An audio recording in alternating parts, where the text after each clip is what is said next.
Ҡуян балаһы һәм уның дуҫтары. Кәтибә Кинйәбулатова.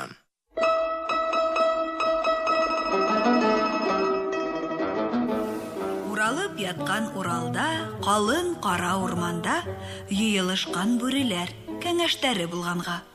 Кәңәштәре шул икән, тик хәйлә менән ялған, кейек-фәләнде нисек төшөрәйек тип ҡулға. Ҡош-ҡорттар ишетһен тип һөйләгәндәр гәп һатып, ял иткән ҡайһылары теҙелеп ҡырын ятып. Не эшләйбеҙ? Тигәндәр. Ҡыш етә бит, туғандар. Килде ҡара көҙҙәр ҙә, иҫә һалҡын елдәр ҙә. Бына тиҙҙән ҡар яуыр, ер өҫтөн ап-аҡ итер. Аҡман-тоҡман буранда ни ашарбыҙ, кем әйтер? Дип олоған бүреләр. Ҡойроҡ сәнсеп ултырып, ҡуян килеп сыҡҡан да ҡарай күҙен тултырып. Ҡурҡып дер-дер киләтей. Ул ни ҡуян балаһы, ни әйтһәләр шул дөрөҫ, унан нимә алаһың? Барыһы ла ҡуянға йылмайышып ҡараған. Һин, ҡуян, ни уйлайһың? Тип береһе һораған. Мин Тигән. үзем талсыбыҡ кимерәм дә, ҡар аҫтына күмеләм ҡош бабайҙар килгәндә. Тәгәрләшеп көлгәндәр. Ихлас әйткән һүҙенән, ғәрлегенән ҡуяндың йәше тамған күҙенән. Ысандырмы, буштырмы, төлкө йәлләй башлаған. Балаҡай, белһәң һин, уҫал бит ул ҡош бабай. Нишләп әле бер үҙең килдең һуң был йыйынға? Һинең ҡыуанып ҡына туймаҫ сағың уйынға. Эш былай булған икән. Өлкән ҡуяндар бая бүреләрҙе күргәндәр. Улар баланы нисек алырға тип йөрөгәндәр. Ә бәләкәс ҡуянҡай уйнап сапҡан да, бер үҙе аңғармаҫтан килеп сыҡҡан аҡланға. Ана, хәҙер майланып, төлкө быны юхалай. Күҙен ғашын һикертеп, Әйҙә миңә, Тей. малай. Алыҫ түгел тау бите. Өйөм шунда. Киттек. тигәс, бер инә бүре тешен ыржайтып алған. Икенсеһе ҡысҡырған, Төлкө алдаша, ялған. өсөнсөһө һорашҡан. Ҡайҙа һинең әсәйең? Туғандарың ҡайҙа һуң? Юҡһа, һинең үҙеңдән беҙгә ниндәй файҙа һуң? Унан файҙа таптырып, интектереү кәрәкмәҫ. Күреп тораһығыҙ бит, әле ул бик бәләкәс. Тигән төлкө хихылдап. Көлгән була икән ти. Ҡуянҡайҙы яратып, һөйгән була икән ти.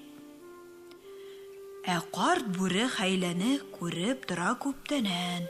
Алып китеп ҡуянды ашар булды, иркәләп. Ул да эште бик һуҙмай, һүҙҙе ҡыҫҡа тотмаҡсы. Тура килһә ҡуянды үҙе генә йотмаҡсы. Йә, Ти береһе. эш ҡушайыҡ, йәмәғәт. Дуҫтарын күп итеп, йыйып килтерһен йәһәт. Эйе, Тигән ҡарт бүре, мәкер уйҙы хуплаған. эй шәп булыр ни килһәләр. Тип ул хатта шатланған. Тамаҡ ҡырып алған да йәһәтләгән ҡуянды. Әйҙә, ҡалай, бар, йүгер. Һин йәш, етеҙ, бик өлгөр. Илауҙан туҡтап, ҡуян һә тигәнсе һыҙҙырған. Ҡотолдо тип бер йомран баҫып тороп һыҙғырған. Сырҡ-сырҡ көлгән сысҡандар, атынғандар тейендәр, төлкө генә әсенеп, эсен тотоп көйөнгән. Ошо ваҡыт йәш бүре киткән ҡуян артынан. Башҡалар да ымһынған, тик тартынғандар ҡартынан. Ә шулай да аптыраймы ни төлкө. Эше эшкә ашмағас, ғәйбәт һата башлаған. Айыу ғына ҡайғыһыҙ. Уның хәлдәр яйлы шул. Емеш еләк ашағас, тамағы ла майлы шул. Уға ҡыш та ҡыш түгел, һыуыҡта сыҡмай ине. Нешемәгәс, туңмағас, беҙгә ҡалмаған көнө. Тип кенә һөйләгәндә, шыҡырлаған һайыҫҡан. Осоп ҡунып ботаҡҡа һөрән һалған ҡош-ҡортҡа. Кәкре-бөкрө сыбыҡта кәкүк саҡыра икән. Ҡайҙа, нимә ҡупты тип, өйрәк ҡысҡыра икән.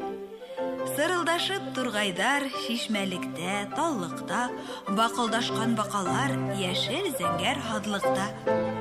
Колактарын шымтайтып, һискәнгәндәр бүреләр. Ергә йылышып кына ескәнгәндәр бүреләр. Йырткыс инде ул. Хәүфте тиз аңлайдар. Күмәк яу кайтара тип, касу ягын хайлайдар. Төлке йылмайып кына уңды-һулды күзәткән. Ул да бер хәл булһа тип, сабып сыгып китергә өстен башын төҙәткән. Бер заман геү тамаша, япрак үләндәр аша, оҙон-оҙон ҡолаҡтар тап аҡланға шыуыша. Бер-береһенә ымлашып, ҡурҡышҡандар бүреләр. Ә ҡолаҡтар алды-артлы күренә, бүреләргә үрелә. Бәй, аҡһаҡлап иң артта аю тарбанлай хатта. Бүре уҫал булһа ла, ул да ҡурҡа көслөнән. Айы үҙе юл баҫҡас, ни ҡыраһың үс менән. Ҡайҡаулашып, шаулашып, һибелеп киткәс ҡуяндар, бер бүрелә ҡалмаған әлеге киң аҡланда. Ҡуяндар дуҫтарына рәхмәт әйткәндәр тауҙай. Мәңгелек был донъяға гөлдәр, сәскәләр яуған. Мәсьәлә хәҙер асыҡ. Ҡуян ҡуянды күргән, күмәкләшеп йыйылып, аю бабайға килгән. Улар килгәндә аю муйыл ашап торған ти. Шау-шу ҡупҡас, ағастан осоп төшә яҙған ти. Ҡуяндар дыу ғәләмәт теҙеп һөйләгән. Аю бабай күңелсәк, тыңламайса түҙмәгән. Ниңә тыңламаҫҡа ти? Барлыҡ урман кейеге ҡуянды үҙ иткәндәр. Урманда аю ғына тәртип һаҡлай икәндә. Ҡуяндар да хәйләһеҙ, үтә тоғро дуҫтарға. Хәбәр итә аюға, хәбәр итә бүрегә, дуҫҡа яман саҡтарҙа. Бар бер ысын хәҡиҡәт. Ниндәй ауыр саҡта ла, матур дуҫтың дуҫлығы мең бәләнән ҡотҡара. Әкиәтебеҙ шул ерҙә бөтһә бөтөр инелә. Әлеге төлкө ғәжәп таң ҡалтырҙы минелә. Ул ни ағас төбөнән сәскә алып ҡулына Ҡотлайым, тип баш иҙе теге ҡуян улына.